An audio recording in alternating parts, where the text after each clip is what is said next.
On September 2nd, 2015, the body of 3-year-old Aylan Kurdi washed up on a Turkish beach.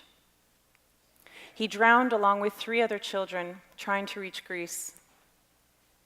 They were all Syrian refugees.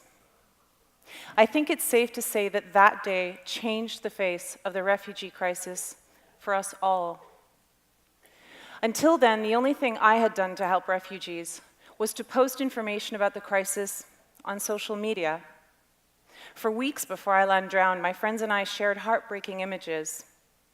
It seemed that the more powerless we felt, the more we needed to at least show that we cared. And we did. By then, I had used way too many We Stand With hashtags. We stand with Orlando, we stand with Paris. For me, they had changed from a way to show that I cared about what was happening to others into a way of simply accepting my powerlessness. I was tired of virtual caring. So the day after Aylan drowned, I did something that changed my life. I wrote an email. I asked my friends if they would help me do something to help refugees. What I didn't know is that that email would become WeDoSomething Mtl, my nonprofit organization, but most of all, my own antidote to powerlessness. The email that I wrote said, "I am incapable of watching refugees and migrants perish while I live my pampered life. I'm starting a supper club, and the money that we raise at these dinners will go to organizations helping refugees and migrants here and abroad." Because when you look at me, you probably see a privileged white woman, and I am. But my background led me to feel that these issues were somehow, in a small way, partly my issues. I am the daughter of a refugee. I am the stepdaughter of another. I am a single mother, and my grandmother committed suicide before I could meet her. Most of the people in my close family were actually born in different countries, and only 1 or 2 of us actually live where we were born. We're all recent immigrants. I was an immigrant too, but I had a very easy time. My family could support themselves. And I am a single mother, but I have everything I need. So I am definitely one of the lucky ones. But I cannot forget that it could have been different. I was regularly reminded of how lucky I was whenever I would go and visit my father. He was a journalist, and he lived in the kinds of places where news was being made. From political revolutions to civil wars, we spent our holidays in places most people avoided. From communist Poland to post-war Lebanon, still in rubble. But even after I returned from those trips, I couldn't forget that those other places existed, where everything that I took for granted couldn't be taken for granted. Not personal freedom, not freedom of speech, not even electricity. I also never forgot what it felt like to be the outsider who didn't understand the culture or speak the language.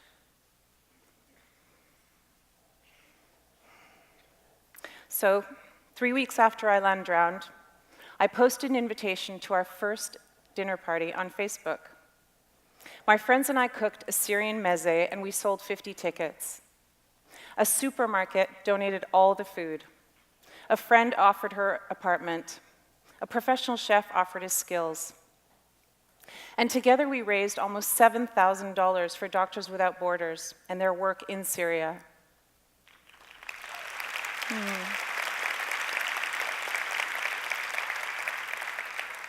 I called that dinner Eat and Do Good. It made it easy for people to help by combining something they love to do, go out for dinner, with something they wanted to do, which was help refugees. It made it easy for them, and that was very important. The result was a meal that nourished our conscience as well as our stomachs. So today, when the news is bad, I look for an organization that knows what to do about it, and we help them. I call it fundraising, because we use the activities that we enjoy doing in order to help others instead of using guilt. I interview the people that run the organization, but also those who depend on it, and I tell their stories. It's by telling these stories that we get to know the issues behind the news headlines, and that we also understand how the money we raise will impact them.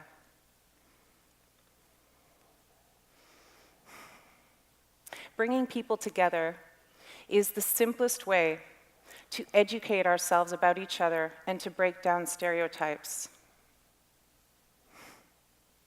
So,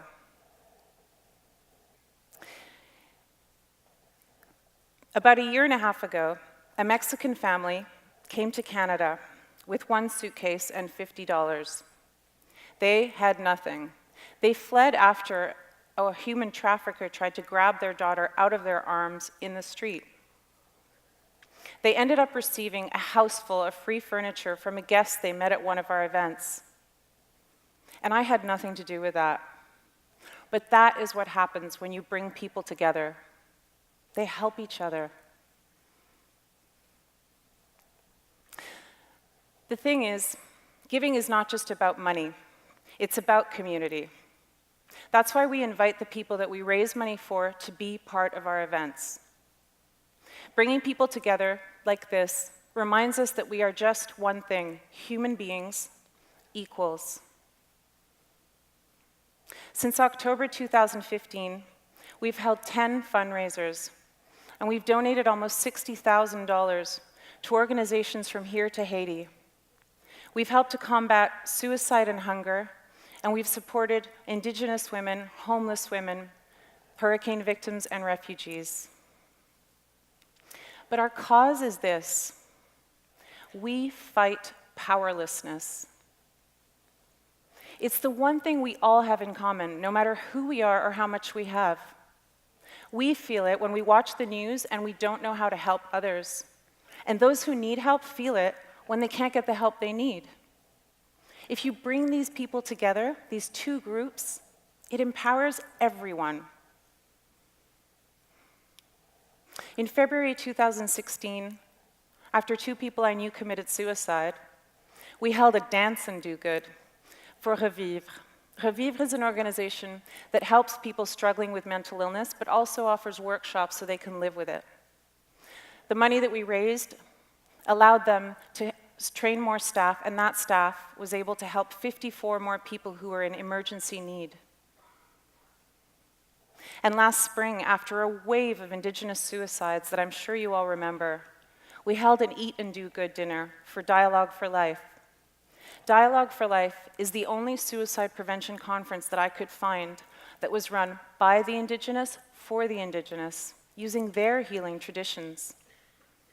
So many people came up to me after that dinner to say thank you for the privilege of hearing the stories of the Indigenous community firsthand from them. And for most of us, it was the first time we had shared a meal with an Indigenous person. And that's not unusual.